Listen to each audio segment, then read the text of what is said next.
It was a show that was born from a magazine article and turned into a cultural phenomenon. Taxi didn't just succeed, it dominated. It won a ton of Emmys, launched Hollywood legends, and redefined what television comedy could be. But then, it crashed and burned. Behind the scenes, Taxi was a powder keg with temperamental actors, backstage meltdowns, physical altercations, and substance abuse, not to mention huge mistakes that ultimately destroyed the show. This is the rise and fall of Taxi. Before we start, give this video a like if you loved watching Taxi back in the day, and subscribe for more retro TV deep dives. So, let's start at the birthplace of Taxi, not a television studio, but the pages of New York Magazine. In September 1975, writer Mark Jacobson published an article called Night Shifting for the Hip Fleet. It profiled cab drivers working the night shift at a Greenwich Village taxi garage. People with dreams bigger than their reality, grinding through the graveyard shift while chasing something better. James L. Brooks read that article and saw something brilliant. A show about working-class dreamers trapped in the day-to-day, finding family in the least likely place. By 1978, Brooks had left the powerhouse MTM Productions, the studio behind The Mary Tyler Moore Show, and formed the John Charles Walters Company with 3 other MTM legends, Stan Daniels, David Davis, and Ed Weinberger. These were the architects of television's golden age of sitcoms, and they wanted to do something different. MTM shows had focused on middle-class professionals and polished workplaces. This team, however, wanted blue-collar grit. They wanted New York City cab drivers, real people with impossible dreams and terrible jobs. So, they bought the rights to Jacobson's article, though nothing from it was used directly. The article was just the spark. The pitch was simple: a taxi garage in Manhattan where a ragtag group of drivers showed up every day, not because they loved driving cabs, but because they had to. They were actors, boxers, artists, students, people waiting for their real lives to begin. And presiding over this dysfunctional family was the world's worst boss, a vicious, cage-dwelling dispatcher named Louis De Palma. ABC bought it. Now all they needed was to cast it. The first piece of the puzzle was Alex Rieger, the only career cab driver in the garage, the calm center of the chaos. They wanted Judd Hirsch, a respected stage and screen actor, but Hirsch was hesitant. He worried that committing to a sitcom would prevent him from doing films and theater work. Producers courted Judd Hirsch so hard, they put his name in the opening credits, not just before the other actors, but before the title of the show. He worried it might create resentment, but they were convinced they needed him to anchor the series. For the role of Tony Banta, a struggling boxer with a heart of gold, they discovered Tony Danza at Gleason's gym in Brooklyn. Danza was a real middleweight boxer training for fights. A producer spotted him, attended one of his bouts, and thought, this guy is perfect. For Bobby Wheeler, the vain, struggling actor, they cast Jeff Conaway, fresh off his success in Grease. Mandy Patinkin actually read for the role, and Robin Williams was considered, but he was already committed to Mork and Mindy. Marilu Henner, a Broadway actress, was cast as Elaine Nardo, a divorced single mother working part-time at an art gallery and part-time behind the wheel, trying to keep it all together. And then there was Louis. Danny DeVito walked into the audition, threw the script onto the coffee table, and bellowed, "One thing I want to know before we start, who wrote this shit?" The producers didn't just laugh at his outrageousness, they guffawed at every remark that followed. DeVito got the part on the spot. The show also cast Andy Kaufman, the eccentric comedian, as Latka, an immigrant mechanic from some unnamed foreign country who spoke gibberish and fixed cabs. Kaufman's foreign man character had been a cult hit in comedy clubs, but Taxi would bring him to mainstream television. Because Kaufman was Kaufman, he negotiated one of the strangest contracts in TV history. He only had to work 2 days a week. While the rest of the cast worked 5-day weeks, Andy showed up twice, did his thing, and left. He also insisted his alter ego Tony Clifton, a loud, obnoxious lounge singer, be allowed to guest star as Louis' brother. Clifton had his own contract. No one was allowed to acknowledge that Clifton was Kaufman. On paper, it all looked like a fairly standard sitcom with a blue-collar twist, but in practice, the moment production began, it became something entirely different. Taxi premiered on ABC on September 12, 1978. The network rolled out the red carpet for it, a prime Tuesday night slot at 9:30 p.m., positioned right after Three's Company, ABC's biggest comedy hit. From the very first episode, Taxi felt different.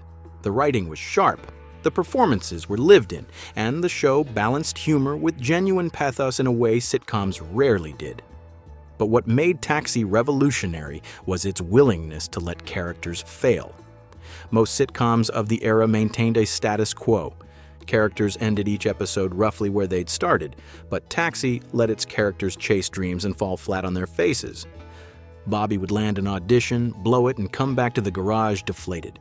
Tony would train for months, step into the ring, and get knocked out in round one. Elaine would get close to her art gallery dreams only to watch them slip away. The show didn't just mind this for laughs, it made you care. And at the center of it all was Alex Rieger, the guy who'd already given up his dreams. Judd Hirsch played him with a weary wisdom that grounded the entire show. Alex was the one who'd learned to find contentment in the garage, to accept that this was his life. He wasn't waiting for something better. He was already there. And that made him the perfect person to counsel everyone else through their disappointments. The show also did something radical with its setting. Most MTM production shows had been set in clean, middle-class environments. Taxi's garage was dingy, cramped, and grimy. It felt real. And then there was the theme song.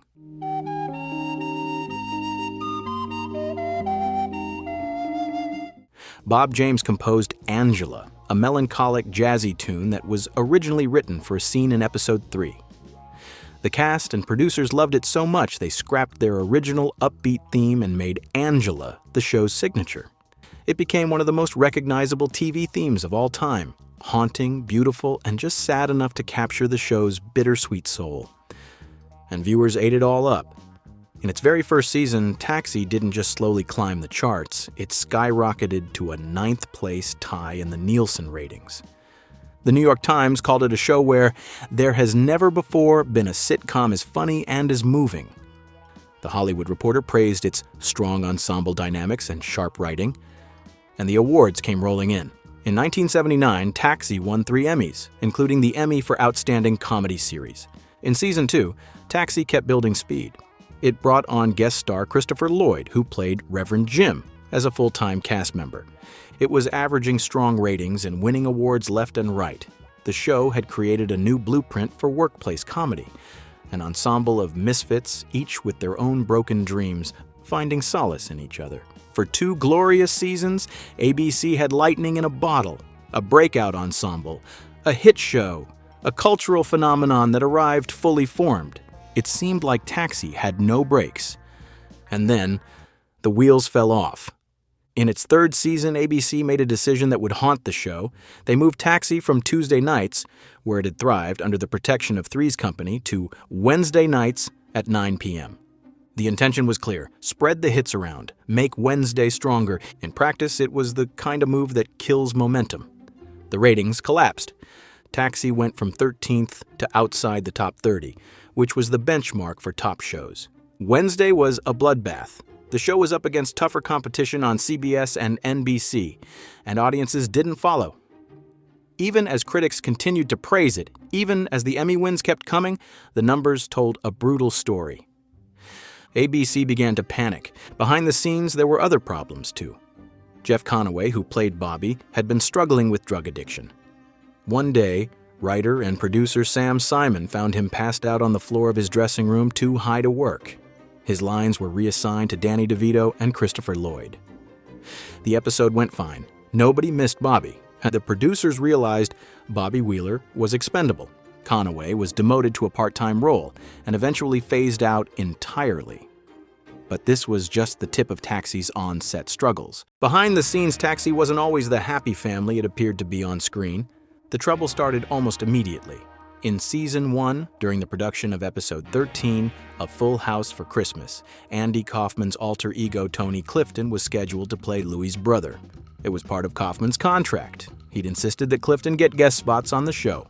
On Monday, October 2nd, 1978, Clifton showed up 2 hours late to the table read with 2 prostitutes on his arms.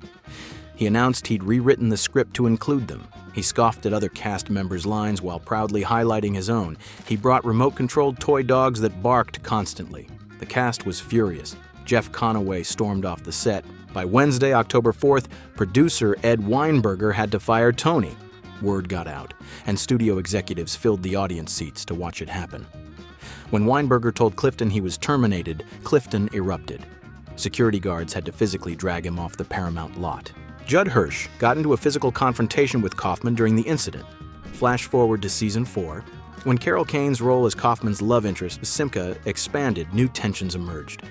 Kane was a theater-trained actress who believed in rehearsal. Kaufman was a stand-up comedian who refused to rehearse. They clashed constantly, despite playing romantic partners on screen. Ironically, Kane later said their different approaches actually made their on-screen chemistry more believable. But that didn't make the process any easier. Marilu Henner summed up the absurdity. We were a huge success, then all of a sudden, we have this insane situation. And in season 4, things were about to get even more insane. Because in 1982, ABC had changed. The network was pivoting hard toward mass appeal programming. Big, glossy, Aaron Spelling-produced shows like Dynasty and The Love Boat. These shows pulled huge numbers. They were everything Taxi wasn't: broad, escapist, unchallenging. Taxi, with its working-class edge and character-driven storytelling, didn't fit the new strategy. Co-creator James L. Brooks later said the show averaged a 26% audience share in its 4th season, a number he called break-even for ABC. But break-even wasn't good enough anymore. ABC wanted Dynasty numbers. In early 1982, network president Anthony D. Tomopoulos called James L. Brooks and told him Taxi was canceled. The decision shocked the television industry. Tom Shales of The Washington Post wrote, "Executives at ABC have canceled the comedy series Taxi, one of the few programs on its schedule with a heart and a mind." The cast was devastated. They had a wake at Tony Danza's house. They put a taxi jar on the table, surrounded it with flowers, and mourned the show like it was a body. Because that's what it felt like. But then Danny DeVito would do something that would change everything. By coincidence, he had already been scheduled to host Saturday Night Live on May 15, 1982, just 11 days after ABC pulled the plug. DeVito asked SNL producer Dick Ebersol if he could use his monologue to vent. Ebersol said yes, and then went further. When DeVito walked out onto that Studio 8H stage, he was greeted by boos from the audience, boos aimed squarely at ABC. DeVito leaned in. "That's the American Broadcasting Company," he said, dripping with contempt. He read a letter supposedly written by his Italian immigrant mother. "You have been besmirched by men so shallow that they do not know the depths to which their deeds have taken them. May God forgive them, but of course, we understand if he does not," the audience roared. In a filmed sketch, DeVito drove around New York looking morose until inspiration struck and he blew up the ABC building. And then DeVito brought out the entire Taxi cast for one final bow. It was beautiful and cathartic and furious. The segment made national news, and from this, Taxi got a second chance. After ABC canceled Taxi, HBO made a bid to pick up the show. It would have been the first scripted sitcom on a premium cable network. When that fell through, NBC stepped in. NBC was in last place and desperately trying to rebuild. The network was now run by Grant Tinker. Yes, the same Grant Tinker who'd once run MTM Productions, where Brooks and his team had gotten their start. Tinker understood quality television, and he wanted Taxi. NBC scheduled the show for Thursday nights at 9:30 p.m. right after a little show called Cheers, which had been created by Taxi veterans Glenn and Les Charles and director James Burrows. The promotional campaign was cheeky. NBC ran ads featuring Danny DeVito in character as Louis saying, "Same time, better station." Taxi returned for a 5th season on NBC in September 1982. The cast was thrilled. This was supposed to be the fairy tale rescue. But the problems followed. Despite the publicity, despite the goodwill, despite being paired with Cheers, Taxi couldn't find its audience on NBC. The ratings stayed low. Part of the problem was simple. Viewers who'd tuned out during the Wednesday night disaster didn't automatically come back. The constant retooling and time slot changes had made the show feel unstable. In January 1983, NBC made a last-ditch effort. They moved Taxi from Thursday to Saturday nights, a death slot. The show limped along, airing 24 episodes in a scattered, inconsistent schedule. And on June 15, 1983, Taxi aired its final episode. It wasn't written as a series finale, it was just another episode. A typical Taxi mix of absurd comedy and real-world stakes. centered around Latka's wife Simka, dealing with her monthly cycle and an impending immigration review. There was no grand farewell, no final bow. The show just ended. Later that year, at the Emmy Awards, there was a moment that captured the whole tragedy. Judd Hirsch won his second Emmy for Best Actor. Christopher Lloyd won for Best Supporting Actor.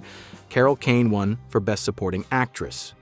When Hirsch took the stage, he looked out at the audience, where NBC President Grant Tinker was sitting, and said, with a mix of gratitude and bitterness, "We're ready, Grant. We're ready, whenever you want to put us back on."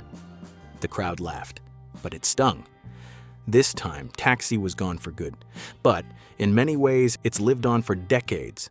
Part of the show's legacy is the longevity and impact of its actors. Danny DeVito would become a movie star.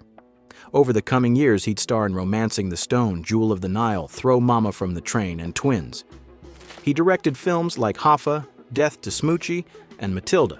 And in 2006, he joined It's Always Sunny in Philadelphia as Frank Reynolds. Essentially Louis De Palma cranked up to 11. He's been a staple of television and film for the past 40 years. Christopher Lloyd won 2 Emmys for Taxi and went on to define a generation as Doc Brown in the Back to the Future trilogy. He became one of Hollywood's most beloved character actors.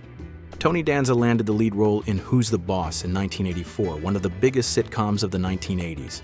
It ran for 8 seasons. Judd Hirsch continued working steadily in film and TV, starring in Dear John, playing pivotal roles in Independence Day and A Beautiful Mind, and was nominated for an Academy Award for Best Supporting Actor in 2022 for The Fabelmans at age 87. Marilu Henner became a best-selling author, hosted her own talk show, and competed on Dancing with the Stars and The Celebrity Apprentice. Carol Kane won 2 Emmys and has enjoyed a career spanning 5 decades. As for Andy Kaufman, just months after the show ended, he was diagnosed with lung cancer. He died on May 16, 1984, at age 35. His legend has only grown. In 1999, Jim Carrey portrayed him in Man on the Moon, and most of the surviving Taxi cast reunited to play themselves in the film. But Taxi's influence didn't stop there. You can find its DNA in countless top sitcoms. When Glenn and Les Charles left Taxi in 1982 to create Cheers, they took everything they'd learned: the ensemble dynamics, the focus on character over plot, the lovable losers vibe, and built it into the DNA of what would become one of the greatest sitcoms of all time. James Burrows, who directed 76 episodes of Taxi, became the director of record for Cheers, Friends, Frasier, and Will and Grace. As Television Academy historians noted, Taxi served as the middle generation between The Mary Tyler Moore Show and Cheers, transitioning the sitcom from star-driven middle-class comedies to location-centered ensemble shows about lovable losers. Matthew Perry once said, "I think if you look back at all those great comedies on television in the past, it's all lovable losers that gathered together. Taxi and Cheers, Seinfeld and Friends." Dan Harmon, creator of Community, said, "Emotionally, shows like Cheers and Taxi were classic sitcoms when I was growing up. That emotional authenticity, the ability to be hilarious and heartbreaking in the same scene, became the gold standard for ensemble comedy." The show also pioneered character-driven storytelling in sitcoms. Episodes didn't rely on wacky plots or guest stars. They focused on the characters' internal lives: Alex's loneliness, Elaine's ambition, Tony's insecurity, Louis's bitterness. Taxi proved you didn't need to be successful to matter. You just needed each other. And in the end, that's a legacy no cancellation could ever kill.